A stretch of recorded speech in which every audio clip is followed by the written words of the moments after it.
러시아가 우크라이나 서부 지역까지 공격 범위를 넓혀 나토 회원국인 폴란드 국경 인근까지 폭격을 가하고 있습니다.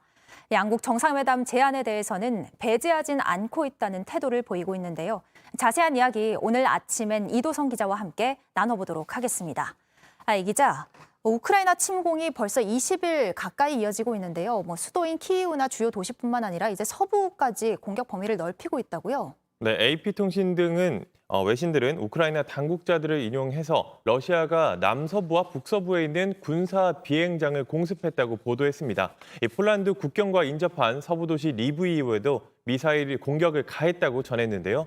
폴란드와 루마니아, 몰도바 등에 맞대고 있는 서부 지역은 그동안 상대적으로 안전한 곳으로 여겨졌습니다. 군사시설이라고는 하지만 여기까지도 러시아가 공격 대상으로 삼은 겁니다. 특히 이번 공격이 이뤄진 곳 중 하나인 리비우는 폴란드 국경에서 고작 20여 킬로미터밖에 떨어지지 않은 곳입니다. 우크라이나 측에 따르면 이곳에 있는 야보리우 군사시설에 미사일 30발 이상이 떨어져 최소 35명이 숨지고 130여 명이 다쳤습니다. 미군과 나토, 우크라이나군의 연합훈련장으로 쓰인 야보리우 군사시설은 나토의 무기가 들어오는 곳이기도 합니다. 러시아는 이를 두고 공습 결과 최대 180명의 용병과 대규모 외국 무기들이 제거됐다고 했습니다. 그러면서 우크라이나 영토로 오는 외국 용병 제거는 계속될 것이라고도 했는데요. 우크라이나 국방부는 사실이 아니라고 반박했습니다. 선전용 주장일 뿐이라는 건데요.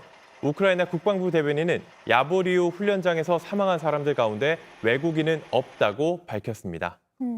지금 멈추지 않고 진격을 하고 있는 모양새인데 젤렌스키 우크라이나 대통령이 제안한 양국 정상회담에 대해서는 러시아가 어떤 반응을 보였죠? 네, 젤렌스키 대통령은 앞서서 이 예루살렘에서 양국 정상회담을 여는 방안을 이스라엘 측에 제안했다고 밝혔습니다. 푸틴 러시아 대통령을 직접 만나서 담판을 짓겠다는 건데요. 그동안 협상을 벌여왔던 벨라루스는 종전을 이끌어낼 수 있는 장소가 아니라고도 했습니다. 벨라루스는 이번 침공을 감행한 러시아를 돕고 있습니다.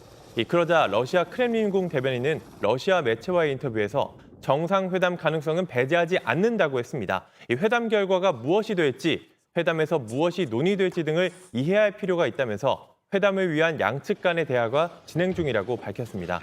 양국은 그동안 벨라루스에서 세 차례 대면 협상을 벌였지만 뚜렷한 성과가 나오진 않았습니다. 오늘도 화상 협상을 진행할 예정입니다.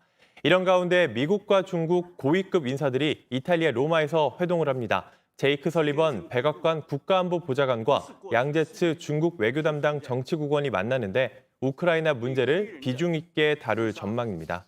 네, 빨리 좀 해결책이 나왔으면 좋겠는데 말이에요. 또 마지막으로 러시아가 점령지에서 지자체장을 납치하고 있다는 보도가 나왔나요? 네, 우크라이나 외무장관은 이 드니프로 루드네 시장이 러시아에 납치당했다면서 침략자가 테러범으로 변하고 있다고 밝혔습니다. 드니프로 루드네는 우크라이나 남부 자포리자주에 속한 소규모 도시입니다. 현지 매체는 시장 납치 사실을 보도하면서 러시아군이 지역사회 대표의 공신력을 훼손하기 위해 가짜 뉴스를 퍼뜨리고 있다고 주장했습니다. 자포리자주는 러시아가 점령한 지역인데요.